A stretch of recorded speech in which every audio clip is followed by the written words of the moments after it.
Everyone knows food prices are going up, up, up. Let's talk about if raising your menu prices makes good business sense today on 10-Minute Food Truck Training.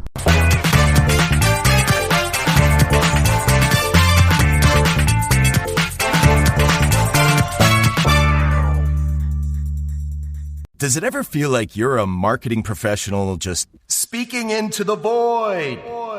Well, with LinkedIn ads, you can know you're reaching the right decision makers. You can even target buyers by job title, industry, company, seniority, skills.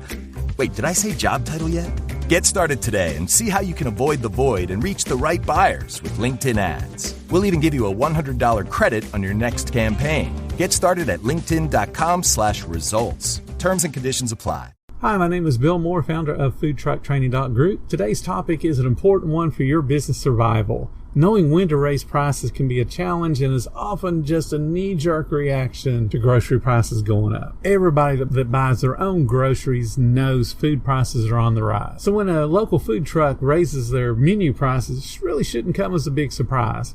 Yet it does. And it's usually followed by loud guest complaints too. Raising your menu prices should be an unemotional mathematical task. Food cost reaches an unsustainable level for your business model. It's time to raise prices. But exactly what is that level? That's just one more reason to know your break-even point. Remember, I teach you guys to include your owner's salary in the break-even point, so you're making some money as long as you hit the break-even point. That way you can pay your personal bills and feel like the business is sustaining your family. So when food prices go up, your break-even point obviously has to go up as well. So that means one of two things have to happen. You either attract more guests to hit that break-even point, or you increase your prices that each guest will be paying to help compensate for the increased food prices. So let's take a simple example.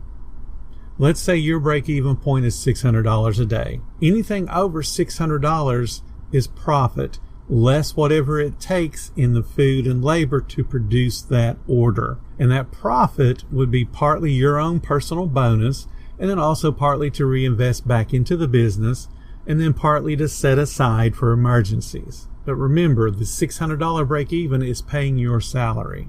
So let's say that your average check is $15. That means to hit 600 in sales, you need 40 guests coming in and each of them paying on average $15. So let's say also in our example that you run a 25% food cost. That means that when you go out today to buy food, you're spending about $150, knowing that tomorrow you're going to turn that $150 in food into $600 in sales. That's a 25% food cost. 150 divided by 600, 25% food. So if we compare prices this year to last year, on average prices have increased between 2.4% to 3%, and that depends on what information source you use. And yeah, I know that some prices like shortening have tripled, so that's a 300% increase, but not all food has gone up 300%. So let's just say for easy math that food prices are 10% higher than they were last year. So that means that on that $150 you needed in food now is going to cost you $165. That gives you a 27% food cost, 27.5% food cost rather than the 25% food cost if you did the same 600 in sales. So only a 2.5% increase in your food cost. Does that seem like a panic point?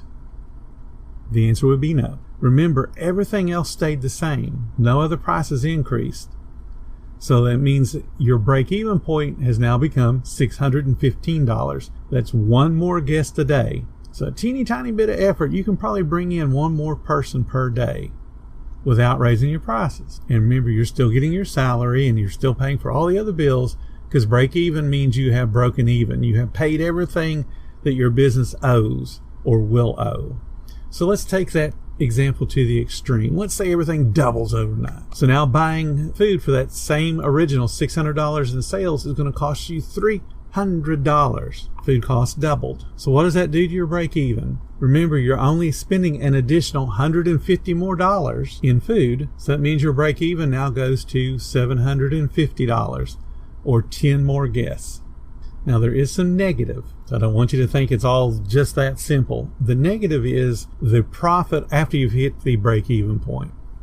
So in the original example of $600, you hit the break-even point at $600. At $601, you're on the profit side. That additional $1 is 75 cents in profit because you only had the 25% food cost. Again, this is a simple example. I'm trying to make it as easy as possible to follow along.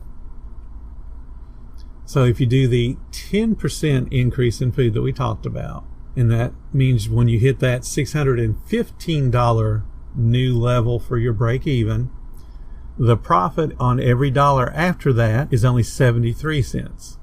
It's still profit, but it's not as much profit as before because we haven't increased our menu prices. So the difference in 75 cents profit per dollar compared to 73 cents in profit per dollar. So let's look at the doubling the food cost example. We go to that $750 break-even point. So at $751, we're now making profit.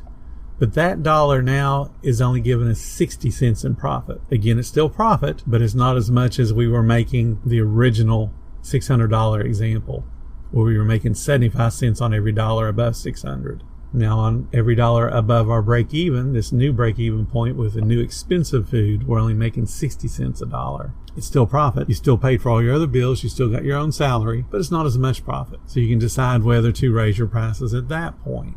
So raising menu prices becomes the answer only when you can no longer make up for the increased supply cost with marketing and getting new guests every day, or you're already at your serving cooking capacity. Then the only possible solution is to raise your menu prices. What I mean by you're at your cooking or serving capacity, that means you're utilizing all of your equipment and your current staff to the point where they cannot handle any more people. If your serving capacity is to turn out 1 order per minute, that means every hour you can only do 60 orders an hour. So if your break-even point requires you to do that in sales, serving 60 people an hour, you cannot go faster than that if that's how your menu's laid out and how your people's abilities are. You cannot increase productivity beyond their capacity. It's the same with the cooking capacity. If your fryer can only generate 30 pounds of cooked fries an hour and you need to sell 40 pounds to break even, you need another fryer, or you need to increase your prices. It's the only two solutions you have. So if you need help figuring out or understanding your break even, check out foodtrucktraining.group on Facebook. Just join the group. We have spreadsheets.